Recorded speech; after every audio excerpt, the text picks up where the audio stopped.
Deer Pratikur Rahman, brother বলছি। যাকে তুমি একসময় ব্রাদার বলতে, সেই ব্রাদার আজ তোমায় কতটা প্রতিকূল দা বলতে পারবে তা নিয়ে মনের মধ্যে তো একটা সংশয় আছেই।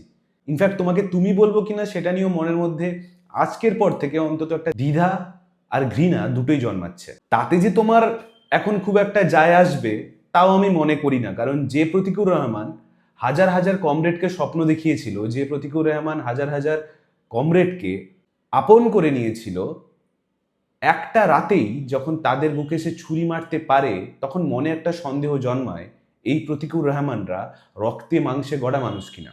আপনি বেইমান হলে ওই ব্রাদার বেইমান নয়। তাই আপনার তৃণমূলে যাওয়া, রাজ্যের সব থেকে বড় দুর্নীতিগ্রস্ত লোকটার হাত থেকে নিজের হাতে পতাকা তুলে নেওয়া, যার বিরুদ্ধে এতদিন আপনি জানকবুল লড়াই করেছেন, এত প্রতিকূলতার বিরুদ্ধে আপনি দাঁড়িয়ে থেকেছিলেন, সেই প্রতিকুর রহমানের এত দিনের লড়াইগুলো আজ মিথ্যে হয়ে যায় না।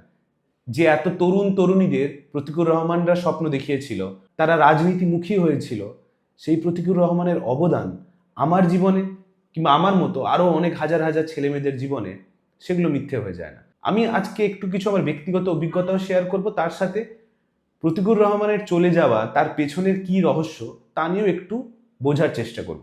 2023 সালে এসএফআই-এর একটা বিশাল বড় সমাবেশ, কলেজ স্ট্রিটের রাস্তা, যে রাস্তা অনেক ইতিহাসের সাক্ষী হয়ে আছে।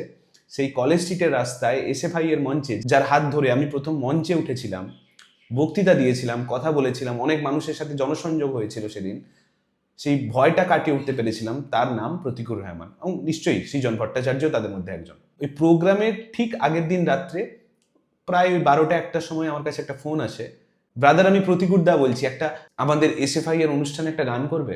দিন রাত এই দুটো ছেলে অক্লান্ত পরিশ্রম করে সেদিন এসএফআই এর ওই সমাবেশটাকে, আমার দেখা আজ অব্দি ছাত্র যুবদের ওয়ান অফ দ্য বেস্ট সমাবেশ কলেজ স্ট্রিটের রাস্তায়, ইনফ্যাক্ট কলকাতাতে ওরকম কিছু হয়েছে বলে আগে আমার জানা ছিল না।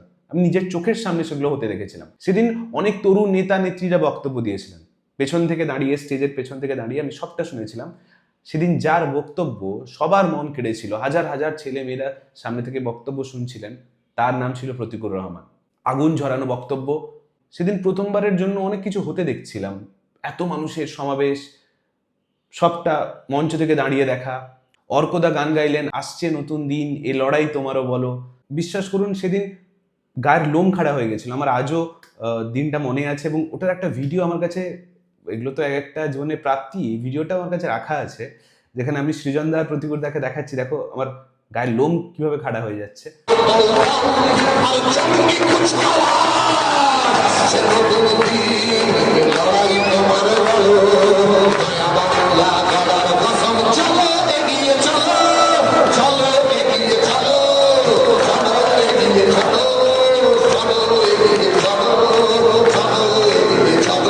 দ্বিতীয় যে এক্সপিরিয়েন্সটা আমার মনে আছে, এবং এটা খুবই ইন্টারেস্টিং, এবং ওই দিনটা আমার জীবনের অনেকগুলো ডিসিশন নিতে হেল্প করেছে, এবং তার সাথে ওতপ্রোতভাবে প্রতিকুর রহমান জড়িয়ে। একবার প্রতিকুর দা আমায় ফোন করে, ব্রাদার গড়বেতা যেতে হবে, কালকে একটা মিছিল আছে, এখানে সমাবেশ আছে, সেখানে যাব, তুমি যাবে? ব্যাস, তারপর দুজন মিলে পরের দিন গড়বেতা বেরিয়ে পড়ি। সেদিন যেমন আমরা কাঠ ফাটা রোদ্দুরে একসাথে ঘামে ভিজেছি, তেমন বিকেলবেলা বাড়ি ফেরার সময় অঝোর জোরে বৃষ্টি হয়েছিল, সেই বিকেলে বৃষ্টিতেও আমরা ভিজেছিলাম। এবং যে জিনিসটা আমার সবচেয়ে বেশি মনে পড়ে, ফেরার সময় ট্রেন জার্নিটা, রাস্তায় কলতান দাশগুপ্তের সাথে দেখা। আমরা তিনজন মেছেদা থেকে ট্রেন ধরেছি, ওই রাত 8টার দিকে হবে, ফাঁকা ট্রেন, তিনজন বসে। আমি একটা কৌতূহলী ছাত্রের মতো সেদিন আমার মনে যা যা প্রশ্ন ছিল, অনেক কিছু নিয়ে ডিসকাশন হলো, অনেক কিছু আমার জানার ছিল, সেই জিনিসগুলো জানলাম, বুঝলাম কিভাবে কমরেডরা প্রতিদিন তৃণমূলের বিরুদ্ধে লড়াই করে চলেছে, এত প্রতিকূলতা পেরিয়েও তারা লড়াই করে চলেছে, সেটা বুঝলাম।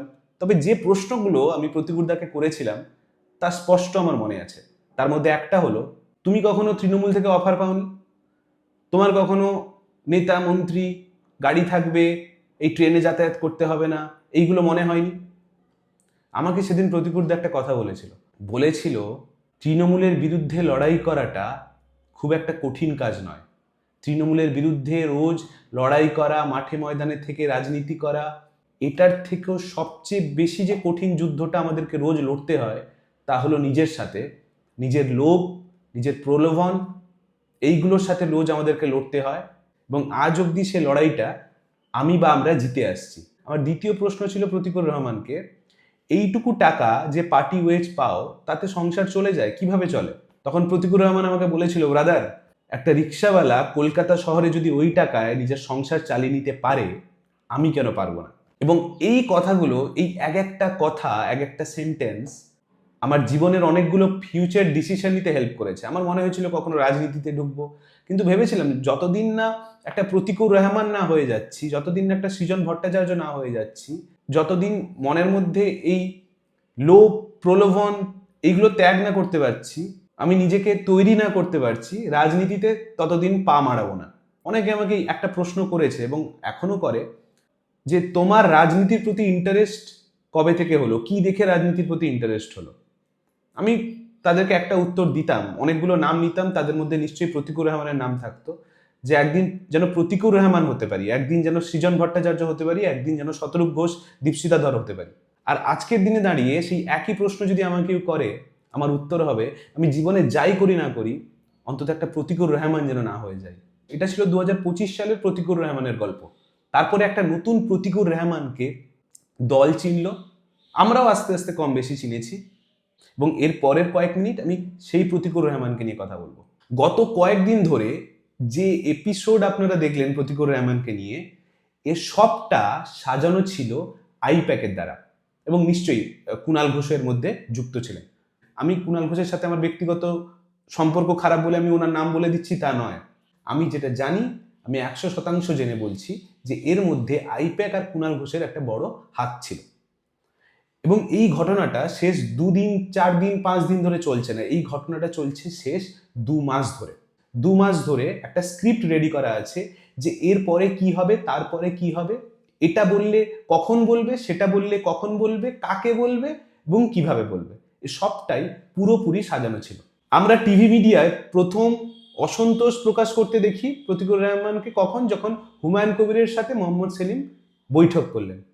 এই যে সিপিএম ত্যাগ করে তৃণমূলে যাওয়ার ঘটনা, এই ডিসিশনটা ছিল তার অনেক আগে নেওয়া।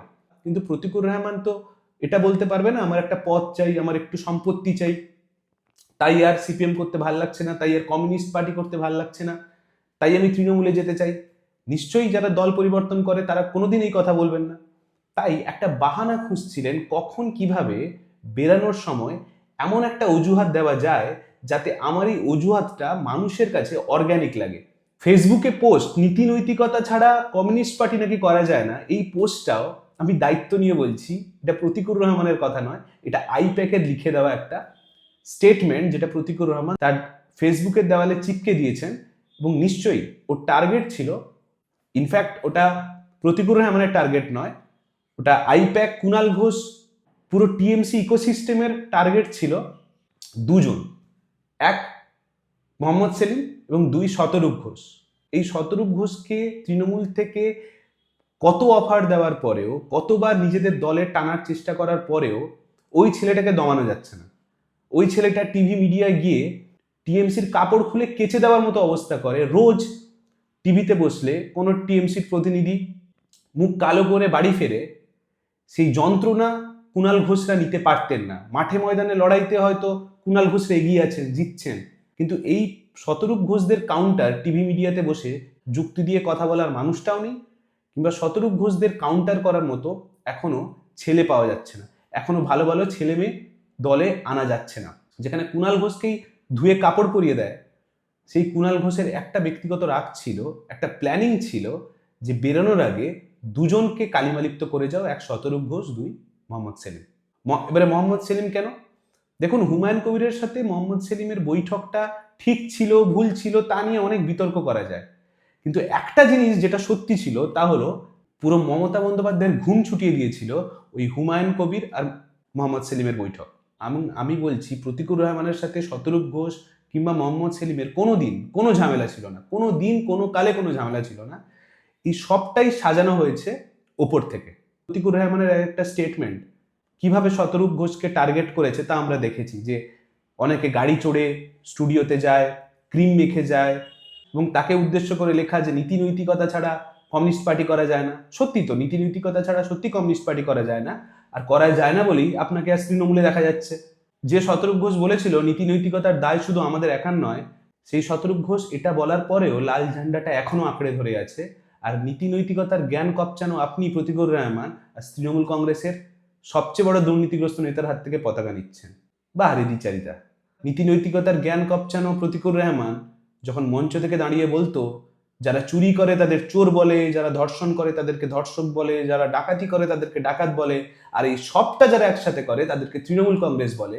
এই দেখবেন যারা চুরি করে তাদেরকে আমরা চোর বলি না, যারা ডাকাতি করে তাদেরকে আমরা ডাকাত বলি, যারা ধর্ষণ করে তাদেরকে আমরা ধর্ষক বলি, আর যারা এই সমস্ত কাজ একসঙ্গে করে তাদেরকে আমরা তৃণমূল বলি। সেই তৃণমূল কংগ্রেসের ঝান্ডা নিয়ে যখন আপনি রাস্তায় সেই চোর ডাকাত ধর্ষকদের হয়ে গলা ফাটাবেন, তখন আপনার নীতি নৈতিকতা নিয়ে মানুষ খিল্লি করবে।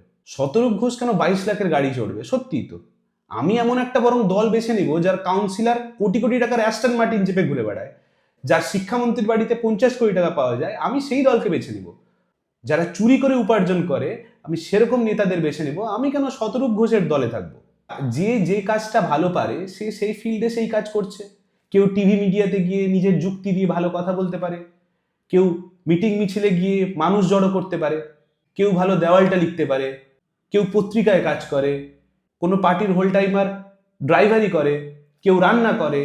আপনাকে প্রশংসা করে যেটা বলা হয় যে আপনার গা থেকে মাটির গন্ধ পাওয়া যায়, সেটা কেউ শতরূপ ঘোষকে বলবে না। যে যে কাজটায় পারদর্শী দল তাকে সেই কাজটা দিয়েছিল এবং খুব সঠিকভাবে দিয়েছিল।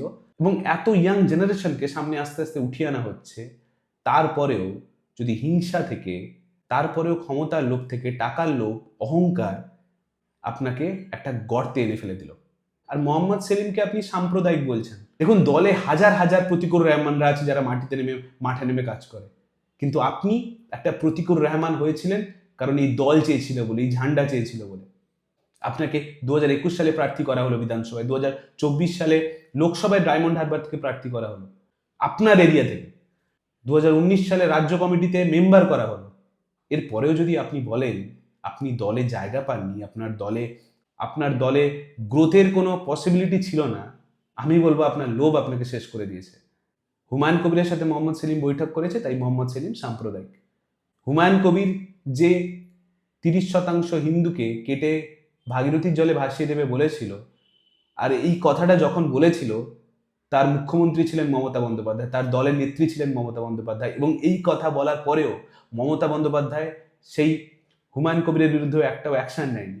আর আপনি মোহাম্মদ সেলিমকে ছেড়ে এখন মমতা বন্দ্যোপাধ্যায়ের মধ্যে লেনিন খুঁজছেন। এই বক্তব্য দেওয়ার পরে যে মমতা বন্দ্যোপাধ্যায় হুমায়ুন কবিরকে মন্ত্রী করেছিল, উনি সাম্প্রদায়িক নন। এখন আপনি মোহাম্মদ সেলিমের মধ্যে গব্বর সিং দেখতে পাবেন, মমতা বন্দ্যোপাধ্যায়ের মধ্যে লেনিন খুঁজে পাবেন।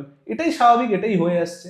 টিভি মিডিয়ায় আপনার প্রত্যেকটা বক্তব্য শোনার পর মনে হয়েছে আপনার চোখ মুখ থেকে অহংকার ফুটে উঠছে। আপনি সে দিনগুলোর কথা ভুলে গেছেন, আপনি আপনার লড়াইয়ের কথা ভুলে গেছেন। গত কয়েকদিন ধরে দেখলে বোঝা যাবে যে আপনি আইপ্যাকের স্ক্রিপ্ট পড়ে বলতেন যে আমি যা বলার দলের মধ্যে বলবো, সেই আপনি দিনের পর দিন মিডিয়াকে ডেকে একটার পর একটা মন্তব্য করে গেলেন, এবং সেখানে আপনার অহংকার কতটা তাও কিন্তু সাধারণ মানুষ দেখলো, বুঝলো। আপনি যদি এটা ভেবে থাকেন আমাকে নিয়ে সারাদিন মিডিয়ায় নিউজ হচ্ছে, আমি খুব বড় নেতা হয়ে গেছি, এটাই যদি আপনি ভেবে থাকেন, আমি বলবো আপনি কোথাও না কোথাও একটু ভুল করছেন। আপনি প্রতিকুর রহমান বলে আপনি খবরে থাকছেন না, আপনি লাল ঝান্ডা পার্টির একজন কর্মী ছিলেন, আর সেই কর্মী তৃণমূল কংগ্রেসের পতাকা হাতে নিচ্ছে বলে সে খবরে আছে। আপনি যখন দল পরিবর্তন করার কথা ভাবছেন, তখন বিজেপির এক এমএলএ উনি দল পরিবর্তন করে ফেলেছেন, তাকে নিয়ে খবর হয়নি, আপনাকে নিয়ে খবর হয়েছে। কারণ communist party of India, Marxist, তার ছাতার তলায় আপনি ছিলেন। জ্যোতি বসু একদিন বলেছিলেন এই পার্টির ঝান্ডা না থাকলে আমাকে কেউ চিনতো না। আর আপনি ভাবেন আপনি নিজের ক্ষমতায় প্রতিকুর রহমান হতে পেরেছেন। আপনার কাছে একটা অপশন ছিল বুদ্ধদেব ভট্টাচার্য হওয়ার, আর আপনার কাছে আরেকটা অপশন ছিল ঋতব্রত কিংবা রেজ্জাক মোল্লা হওয়ার। আপনি দ্বিতীয়টা বেছে নিয়েছেন, আপনাকে শুভেচ্ছা। এবার ওই চিঠি লিক হওয়া প্রসঙ্গে একটা কথা বলি। এটা বুঝতে আর কারোর বাকি নেই সেদিন চিঠিটা কেউ লিক করেনি। চিঠিটার দুটো কপি তৈরি করা হয়েছে। একটা কপি প্রতিকুর রহমানকে দেওয়া হয়েছে আইপ্যাকের অফিস থেকে, আরেকটা কপি গেছে কুণাল ঘোষের কাছে। প্রতিকুর রহমান চাইলেই চিঠিটা উনি মেল করতে পারতেন, মোহাম্মদ সেলিমকে নিজে গিয়ে ফিজিক্যালি দিয়ে আসতে পারতেন, কিন্তু না, উনি বেছে নিয়েছিলেন হোয়াটসঅ্যাপ গ্রুপটাই। এবং ওই হোয়াটসঅ্যাপ গ্রুপে চিঠিটা দেওয়ার কিছুক্ষণ পরে কুণাল ঘোষ নিজের কাছে যে চিঠিটা ছিল সেটা ফেসবুকে পোস্ট করে দেন এবং কুণাল ঘোষ দেখান, দেখুন দলের অন্দরেই সব কথা আমি জানতে পেরে যাচ্ছি। এবং এই চিঠিটা লিক করার বাহানায় মোহাম্মদ সেলিমকে পার্টির কমরেডদের কাছেও কম গালিগালাজ শুনতে হয়েছে তা নয়, কিন্তু সেদিন আমরা জানতাম সবটা। ভাবুন, যে ছেলেটা সেদিন প্রতিবাদ করেছিল আমার গোপন চিঠি তৃণমূলের হাতে কি করে গেল, সেই রাগে, সেই প্রতিবাদে, সেই ক্ষোভে আজকে তৃণমূলের পতাকাটাই হাতে তুলে নিলেন প্রতিকুর রহমান। কি দারুণ ব্যাপার, তাই না? অনেকের মনে হতে পারে প্রতিকুর এটা কেন করলো। এটা ঘটনাটা আজকের নয়, ঘটনাটা অনেক দিনের, গত 2-3 মাস ধরে যে ঘটনাগুলো প্রতিকুর রহমান ঘটিয়ে যাচ্ছিল এবং তার বিরুদ্ধে একাধিক অভিযোগ সিপিএম এর অন্দরে এসে পড়ে, তারপরে প্রতিকুর রহমান নিজেকেই আস্তে আস্তে সরিয়ে ফেলছিল, কারণ ওকে একটা রাস্তা খুঁজে বের করতে হতো তৃণমূলে যাওয়ার।